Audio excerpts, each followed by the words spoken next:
მატებებს უსურვებთ ჩვენს კლუბებს, რომლებმაც უნდა წარმოადგინონ საქართველოს ეურო ტურნირებზე. აქ იქნება მომენტი, რომელსაც ჯექსონ კენიო ასრულებს. თურქეთის სუპერლიგაში აქვს ჩატარებული სრული სეზონი 2023-20 შორი რაკურსია საკმაოდ. აბა აქ დავაკვირდეთ.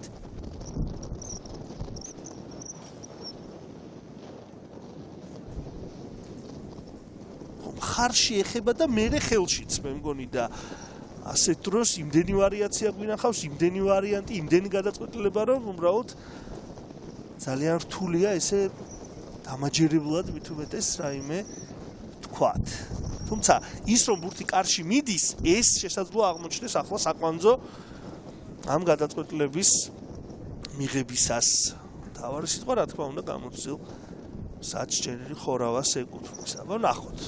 გადაწყვიტა მან პენალტია.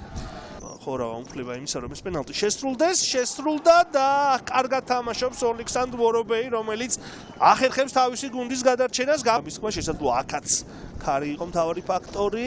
ნახოთ კიდევ ერთხელ განმეორებით. გამოიცნო უკრაინელმა პეტრიანი. ასე რომ ნამდვილად ძიმე ტაიმი იყო. აქ გაგრელები პირველ კუთხურს აწვდიან დღევანდელ შეხვედრაში და გადის გოლი. დაწინაურდა მასპინძელი გუნდი, აი ქარმა თავისი ზეგავლენა მოახდინა ამ ეპიზოდზე. მე მგონი პირდაპირ კუთხურიდან გავიდა გოლი, ასე რომ მიუმატა უკვე გატანილი გოლი. არავის არ შეხებია, მე მგონი აქ ბურთი დაეცა მეკარის წინ და აღმოჩნდა საბუთო იყო შეხება. შესაძლოა იყო კიდეც ჭავჭანიძე იბრძოდა და მე მგონი აღნიშნა კიდეც, მე მგონი ზურაბ ჭავჭანიძე მოახერხა გატანა. ასე თუ ისე გაგრელები დაწინაურდნენ, აი აქ გამოჩნდება კარგად. არ ვიცი. მე მგონი არ იყო შეხჯობის მომტანი გოლი 2-1 მოიგო იბერიასთან და 1-0 დილასთან. აქ იყო მომენტი და ამ ეპიზოდში ოლექსანდრ ვორობეი დაეუფლა ბურთს, ხო? კონკრეტული თუნდაც ერთი კლუბის წარმატება ამა თუ იმ სეზონში და იმედია ეს სეზონი იქნება ამ კუთხით გარდამტეხი. აქ შეიქმნა მომენტი ჩიქოვანმა შეასრულა.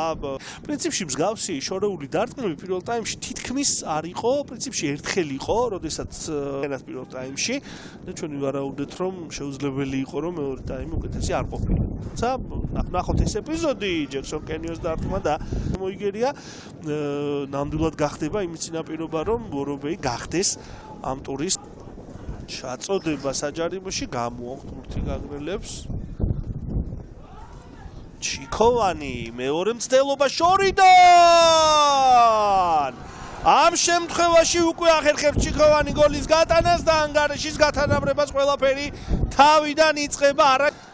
ნიკოლოს ჩიქოვანს ეს გოლი თავადვე ჩაჭრა, ეს გადაცემა მოიპოვა ბურთი, ეს პატარა სივრცე, პრინციპში საკმაო სივრცე, რომელიც დაუტოვეს გაგრელებმა, მან გამოიყენა იმისთვის, რომ გაეტანა ეს ძალიან ლამაზი გოლი ამ ტურის უდაოდ გამორჩეული გოლი. 1-1 რუსთაველებმა მოახერხეს სწორნაცორობის 11-1-ზე კარისკენ დარტყმები, 3-1-ზე ზუსტი დარტყმები, 6-1-ზე კუთხურები და მიუხედავად ამ ყველაფრისა, აქ საბა ზოიძემ კინაღამ დააწინაურა გაგრა. წარმატებული ძელს მოხვდა ბურთი და მე კი ის გადარჩენია, რომ დაგეფშინოთ მშვიდობიანი საღამო გისურვოთ. ახალ ოსაბერძე მუშაობდა თქვენთვის დავით პეტრიაშვილის სახელობის სტადიონიდან.